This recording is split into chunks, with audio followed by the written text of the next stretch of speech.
青銅啦，咁樣溶咗之後咧，可以倒去嗰度一個倒模咁樣出嚟嘅一個工具咯。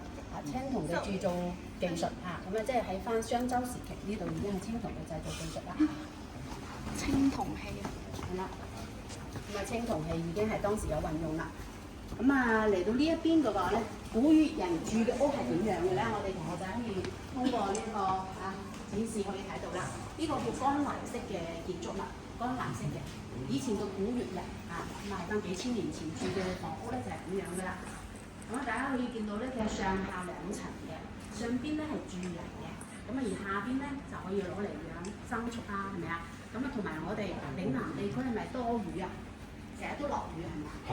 咁所以咧就可以起到一個你突高啲唔使成日都即係見嘅呢個磚係咪啊？都可以講係深受當時嘅一個貴族嘅喜愛嘅。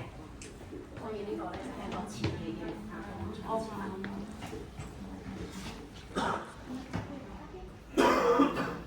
咁我哋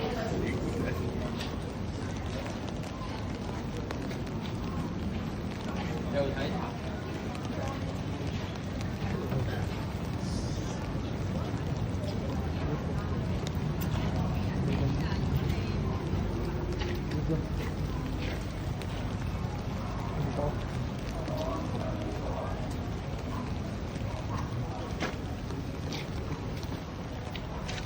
哇！冇擺喺度睇咧，打開就咁樣㗎啦。啊！